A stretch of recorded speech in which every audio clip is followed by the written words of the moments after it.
Hello जय हिंद साथियों, स्वागत है आप सभी का अपने YouTube चैनल संदीप बिगनर में। उम्मीद करता हूँ आप सभी भाई बहन अच्छे होंगे और मन लगा करके अपनी अच्छी तरीके से तैयारी कर रहे होंगे।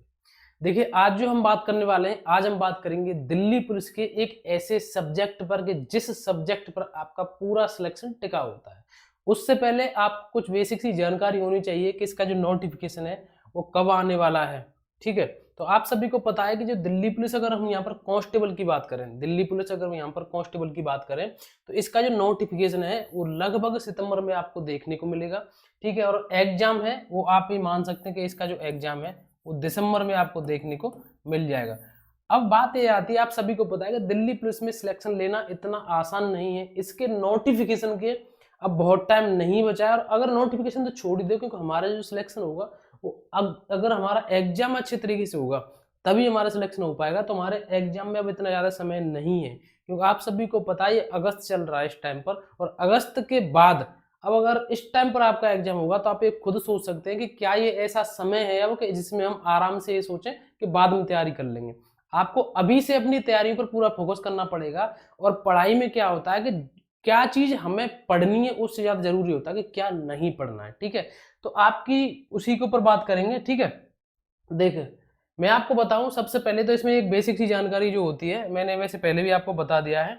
अभी आपकी सब्जेक्ट के ऊपर बात करेंगे। कुल मिलाकर के आज जो हम बात करने वाले हैं, पहले मैं आपको बता दूं, आज हम बात करने वाले हैं जीएस के ऊपर, जिसमें आप सभी को पता है 100 नंबर के पेपर में से 50% यही हिस्सा आएगा आपका, जो कि अपने आप में दिल्ली पुलिस में बहुत बड़ा पार्ट माना जाता है सिलेक्शन के लिए। इसमें बेसिक सी जानकारी ये है कि इसमें 100 प्रश्न आते हैं, 100 नंबर के ही होते हैं, यानी कि प्रत्येक प्रश्न आपका 1 नंबर को आएगा। ठीक है, 100 प्रश्न आएंगे, 100 ही नंबर का आपका पेपर होगा। अगर इसमें नेगेटिव मार्किंग की बात करें तो 0.25 की नेगेटिव मार्किंग होगी। यहाँ पर समय आपको मिलेगा 1.5 घंटे, यानी कि 90 मिनट का आपको यहाँ पर समय मिलने वाला है। अगर हम यहाँ पर बात करें सब्जेक्ट वाइज, तो आप सभी को पता है इसमें 4 सब्जेक्ट आती हैं, जनरल नॉलेज, रीजनिंग, मैथ और आपका कंप्यूटर। सबसे पहले जो सब्जेक्ट है जो कि आप सभी के लिए बहुत ज्यादा जरूरी है, मैंने आपको यहाँ पर बता दिया, आप देख सकते हैं। दूसरी सब्जेक्ट है आपकी, वो है आपकी रीजनिंग। ठीक है, दूसरी सब्जेक्ट रीजनिंग है, 25 ही प्रश्न है इसमें, 25 ही नंबर का आपका पेपर आएगा। और जो आपकी मैथ है इसमें 15 प्रश्न, 15 ही आपके नंबर की सब्जेक्ट हो जाएगी। और कंप्यूटर में आपके 10 प्रश्न आते हैं, 10 ही नंबर का आपका कंप्यूटर टोटल रहेगा। तो इस तरीके से आप जो टोटल प्रश्न हो जाते हैं, यानी कि 100 प्रश्न हो जाते हैं, कितने के? 100 नंबर के। ठीक है, तो इस तरीके से ये रहने वाला है। अब हम सबसे जरूरी बात करेंगे जीएस पर, कि जीएस में यानी कि हिस्ट्री में, पॉलिटी में, ज्योग्राफी में, इकोनॉमिक्स में कितने प्रश्न कहां से देखने को मिलते हैं, जिससे आपको ये अंदाजा हो जाएगा कि किस पर कितना ज्यादा ध्यान देना है। ये मैं पहले ही बता रहा हूं, किसी पर कम ध्यान देना होता है, किसी को ज्यादा ध्यान देना होता है। इसका मतलब ये नहीं है कि कम ध्यान देने वाले को छोड़ देंगे, या अगर आपसे कोई कह रहा है, मैंने कल भी ये वीडियो में बताया था कि कभी भी किसी भी सब्जेक्ट को किसी भी पेपर में हल्के में नहीं लेना। जितना हमसे होगा उतनी हम कोशिश करेंगे उसके पढ़ने के लिए। ठीक है, अब हम बात करते हैं इसके लिए, ये आपका जनरल नॉलेज का रहने वाला है। देखिए, अगर हम यहाँ पर बात करें, जो आपके मुख्य मुख्य सब्जेक्ट मैंने यहाँ पर लिख दिए हैं, history, economics, geography, polity, science, static GK और आपकी करंट अफेयर।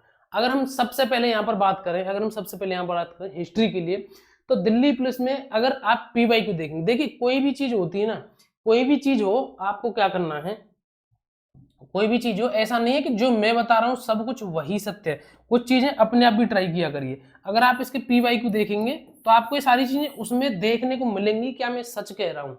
ठीक है, जो मैं बता रहा हूँ इसी हिसाब से उसका पैटर्न है या नहीं है, आप फिर भी देखना। लेकिन मैं आपको यहाँ पर बताऊं कि जो आपको हिस्ट्री में जो आपको प्रश्न देखने को मिलेंगे, वो 6 से 8 प्रश्न आपको देखने को मिलेंगे दिल्ली पुलिस में। यहाँ पर हम कांस्टेबल की बात करें, 6 से 8 प्रश्न आपको देखने को मिलेंगे। अगर हम यहाँ पर बात करें इकोनॉमिक्स में, तो इकोनॉमिक्स में आपके 4 से 6 प्रश्न देखने को मिलेंगे। ये 5 भी हो सकते हैं, ये 6 भी हो सकते हैं, 4 भी हो सकते हैं, और 1-2 प्रश्न जो मैं बता रहा हूँ इससे ऊपर नीचे भी हो सकता है। ये बिल्कुल एकदम कंफर्म नहीं है कि जो बता रहा हूँ इतना ही होगा, इससे ना एक ऊपर ना नीचे, ऐसा नहीं है।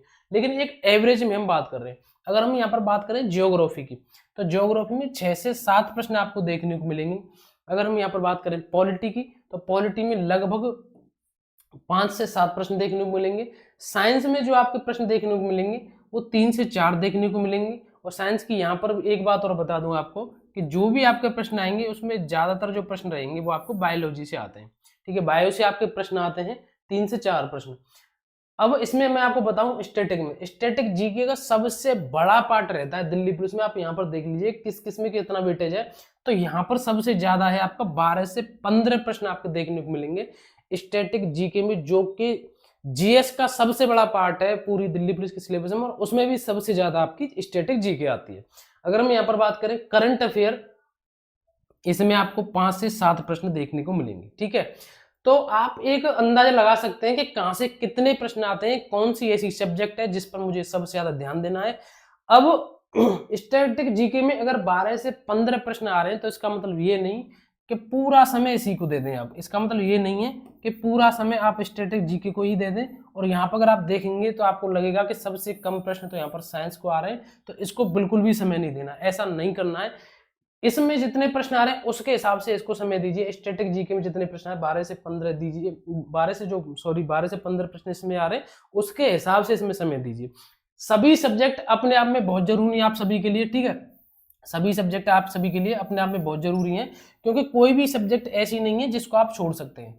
ठीक है, तो अच्छे तरीके से आपको अपनी तैयारी करनी है। और एक बात मैं आपको बता दूं कि किसी भी अगर हम एग्जाम की तैयारी कर रहे हैं, ठीक है, किसी भी अगर हम एग्जाम की तैयारी कर रहे हैं तो आपको क्या करना है, उसके पी वाई क्यू जरूर लगाइए। ठीक है, उसके पी वाई क्यू जरूर लगाइए। अब बात आती है कि पी वाई क्यू कौन सी बुक से लगाएं, तो देखिए बुक का क्या है कि एक चीज सोचा करिए, जैसे पी वाई क्यू है, मैंने कोई बुक बता दी आप उससे लगा लीजिए, कोई और बुक बता रहा उससे लगा लीजिए, कोई कुछ नहीं बता रहा आप अपने विवेक से किसी बुक सेलर से लेते हैं ऑफलाइन ऑनलाइन, वहां से लगे। क्योंकि जो पीवाईक्यू होते हैं उसमें कुछ बदलता थोड़ी नहीं है, बस एक पब्लिकेशन का नाम होता है कि आप यहाँ से लगाइए, आप यहाँ से लगाइए। ठीक है, कुछ चीजें होती हैं कि कुछ पब्लिकेशन ऐसे होते हैं उनको उनके जो आंसर होते हैं थोड़े डिटेल में दे देते हैं, कुछ के शॉर्ट में दे देते हैं, लेकिन जो पीवाईक्यू जो प्रश्न होते हैं वो कभी नहीं बदलते, बस उसका सॉल्यूशन का जो सिस्टम है वो बदल जाता है। किसी बुक में अच्छे तरीके से दे रखा है उसका सॉल्यूशन, किसी में शॉर्ट रूप में दे रखा है। तो ये सारी जानकारी है। आप किसी भी उसकी सब्जेक्ट की तैयारी कर रहे हैं, किसी वैकेंसी के लिए तैयारी कर रहे हैं, सबसे जो जरूरी रहता है आप सभी के लिए पीवाईक्यू रहता है। आज की जो हमारी जो वीडियो रहने वाली थी वो इसी चीज पर रहने वाली थी कि इसमें जो वेटेज है वो किस किस तरीके से रहता है, किस सब्जेक्ट से कितने प्रश्न आते हैं जीएस के ऊपर।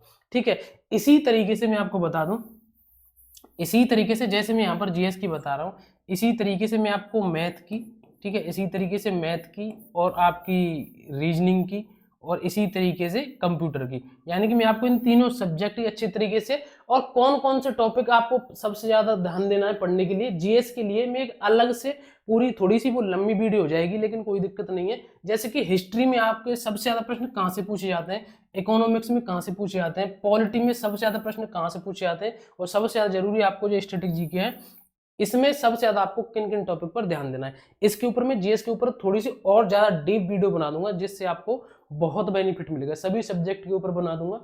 अगर आप किसी भी वैकेंसी के लिए एलिजिबल हैं उसमें फॉर्म अवश्य भरते रहें, अपनी तैयारी निरंतर तरीके से करते रहें। ठीक है, तो ये सारी जानकारी थी आप सभी के लिए। और कोई डाउट अगर अभी भी आपका रह जाता है तो आप कमेंट करके मुझे बता सकते हैं। फिलहाल आज आप सभी के लिए बस इतना ही।